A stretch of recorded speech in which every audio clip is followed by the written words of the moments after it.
La enfermedad de Alzheimer. Sin duda, uno de los desafíos más monumentales para la salud global en nuestra era.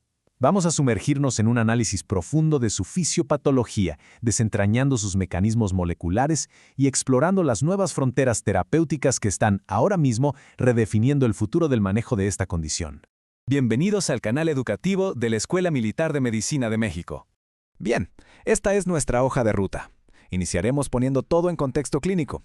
Después nos iremos de lleno a la fisiopatología molecular del beta-amiloide y la proteína tau.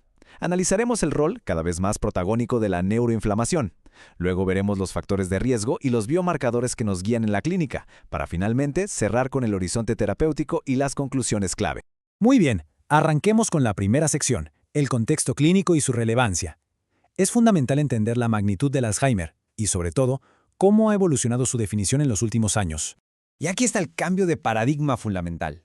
Hoy tenemos que entender la enfermedad de Alzheimer no solo como un síndrome clínico, sino como un constructo biológico.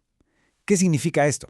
Que gracias a los avances en biomarcadores podemos identificar la patología de raíz, mucho antes de que los síntomas clínicos severos siquiera aparezcan. Este nuevo paradigma se estructura en el marco ATN. La A es por la patología amiloide, que podemos detectar por imagen PET o en líquido cefalorraquídeo. La T es por la tau patológica, medible por las mismas vías. Y la N es por la neurodegeneración, que cuantificamos con resonancia magnética, PET con FDG o los niveles de neurofilamentos. Y aquí el punto crucial, el que no podemos perder de vista, es que un diagnóstico biológico de Alzheimer exige, sí o sí, evidencia de patología A por T. Perfecto. Ahora entremos en materia. Sección 2. Fisiopatología molecular. Es hora de deconstruir a las dos proteínas protagonistas de esta historia, el beta-amiloide y, por supuesto, la proteína tau.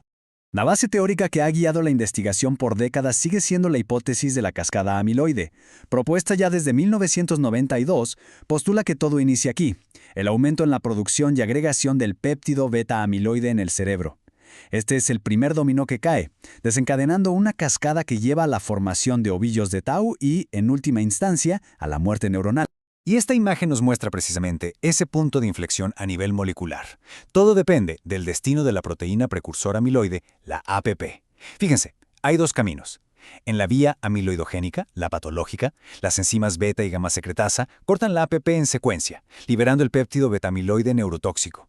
Pero por otro lado, en la vía no amiloidogénica, la alfa secretasa corta justo en medio de ese dominio, lo que previene por completo su formación, y de hecho, genera fragmentos neuroprotectores.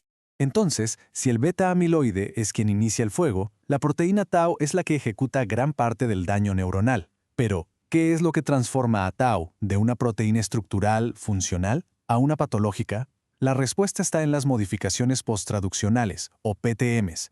Son un conjunto de cambios químicos que, literalmente, secuestran la proteína y alteran drásticamente su función.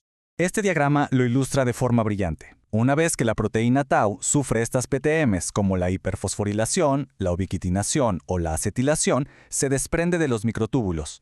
Y esto genera un doble golpe devastador. Por un lado, desestabiliza todo el citoesqueleto neuronal y por el otro, promueve que la propia tau se autoagregue formando los filamentos helicoidales pareados, los componentes de los tóxicos ovillos neurofibrilares.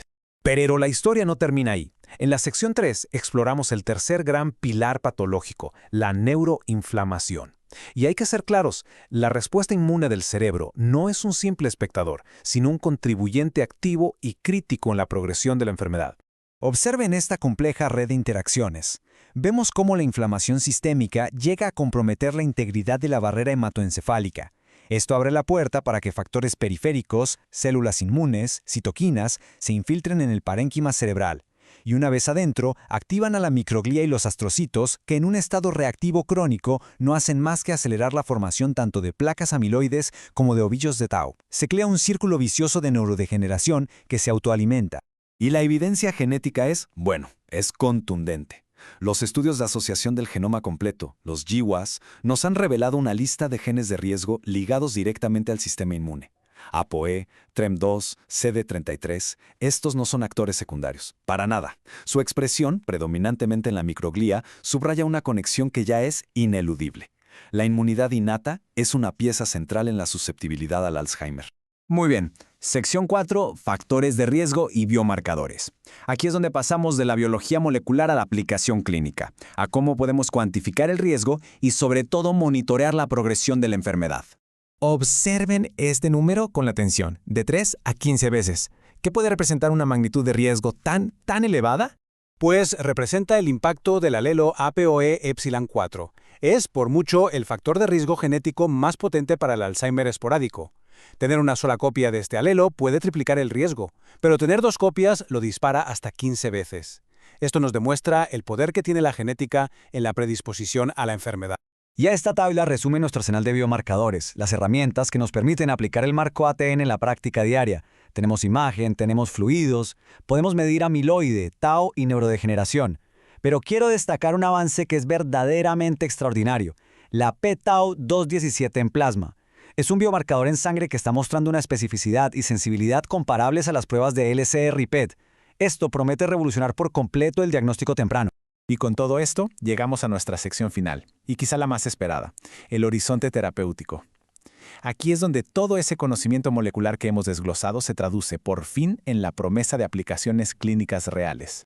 Las estrategias terapéuticas actuales están atacando la enfermedad desde múltiples frentes. Es un enfoque integral. Primero, claro, la eliminación del beta-amiloide con anticuerpos monoclonales como lecanemab y donanemab. Segundo, el ataque directo a la patología tau, usando inmunoterapias y oligonucleótidos antisentido. Y tercero, la modulación de esa neuroinflamación que ya vimos, a través de agonistas de TREM2 e inhibidores de la tirosina quinasa. Y esta cita creo que captura perfectamente el optimismo que se vive hoy en el campo. El éxito, aunque todavía modesto, de los anticuerpos antiamiloide representa la primera evidencia clínico-patológica de que un tratamiento que de verdad modifica la enfermedad de Alzheimer es, de hecho, factible. Estamos sin duda en un punto de inflexión. Lo que nos deja con una pregunta final, una pregunta provocadora. Con el avance imparable de los biomarcadores en sangre, con la validación de la cascada amiloide como blanco terapéutico y con un arsenal de fármacos cada vez más diverso, ¿estamos realmente en el umbral de una nueva era en el manejo de la enfermedad de Alzheimer? Todo este análisis se ha basado en la investigación de vanguardia que pueden consultar en la referencia que aparece en pantalla. Este video fue producido por el general de brigada médico cirujano Humberto Carrasco Vargas. Muchas gracias por su atención.